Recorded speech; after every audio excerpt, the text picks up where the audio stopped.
Hi, I'm Father Mark Wilkie here at St. John the Baptist Catholic Church, and just as we prepare to begin the month of June, the month of the Most Sacred Heart of Jesus, we're actually recording a day ahead, and by the time you watch this yourselves, we'll have already attended the priestly ordinations of those men, those former deacons who were preparing for so many years to become priests for our diocese, among them Father Michael Pray, who will be with us next weekend to say some masses of Thanksgiving. But before we jump into the month of June, let's do a little recap of the past few days of May. We are coming to the end of our school year here for our wonderful grade school here at St. John's, and we had a little bit of a senior walk. Those graduating seniors came back, many of which are in their cap and gown from York Catholic, but some others as well, to come back through the halls and inspire and give hope to our students and staff, our second class of students to graduate high school.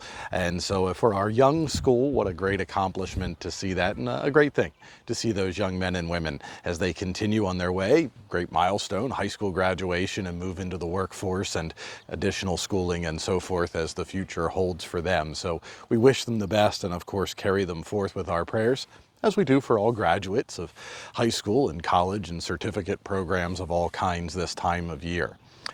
Also, on Friday, May 31st, we sent forth our own 6th grade class to the places that they will go with our love and our support and our prayers. Our full school ends this week on Wednesday, but the 6th graders get to step out a few days early with a little bit of a graduation and luncheon, and so we keep them in our prayers as well. So many young men and women to pray for these days as they step forward, as they commence the next chapter of their lives.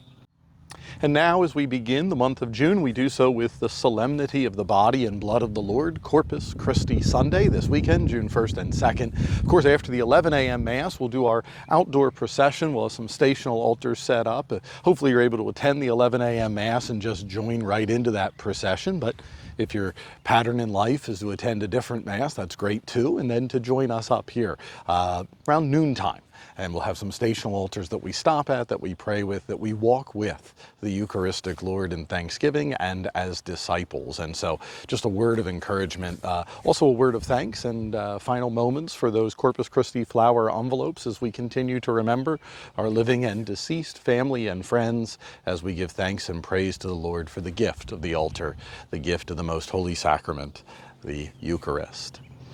This enters us into the Diocese of Harrisburg 8 days of Eucharistic joy, priesthood ordinations, Corpus Christi Sunday, and events in the Hanover area, and also in the regions throughout and in Harrisburg over these next 8 days as we begin the month of June. Our own little participation, a pilgrimage part of the journey as we prepare for the National Eucharistic Congress in Indianapolis this July. So you'll see those events up on the screen and in our website and so forth here.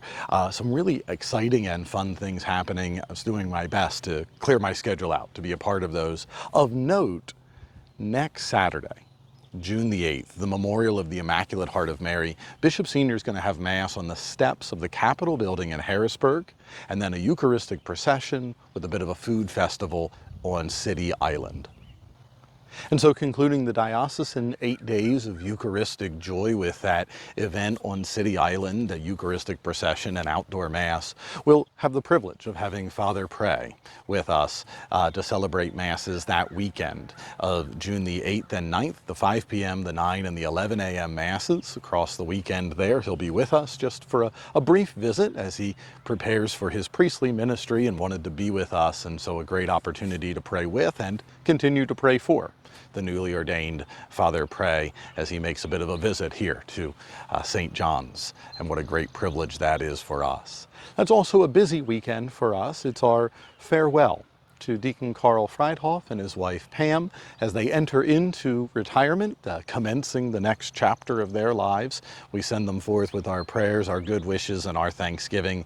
They'll be around at those exact same Masses, the 5 p.m., the 9, and the 11 a.m. Masses. We'll have a little reception here on the office side of the church building in our little courtyard. Weather holding tight, we'll have a little tent up and an opportunity to gather to greet Father Pray, but also to extend our prayers and thanks Thanksgiving to the Freidhoffs, Deacon Carl and Pam, as they head back home to Johnstown to be with family and friends there, and we do wish them the very best. And of course, just a little bit further ahead, we'll have the arrival of Father Miller on Monday, June 17th. He'll be moving in, settling in those days, as we are in mid to late June already, just thinking ahead on the calendar. This beautiful month of June, the month of the Sacred Heart of Jesus, we receive yet another priest. So we give thanks to God and to Bishop for sending Father Miller to us here at St. John's. But as we look forward to this first weekend, June 1st and 2nd, to celebrate the Eucharist together, the solemnity of Corpus Christi, with our Eucharistic procession after the 11 a.m. Mass, I'm very much looking forward to praying with and for you. Our Mass times are typical: 5 p.m. on Saturday evening, 7:30, 9, and 11 on Sunday morning, and of course that Eucharistic procession at noontime after the 11 o'clock Mass. Thank you so much for all of your prayers, your generosity, and your goodness, and have a wonderful week.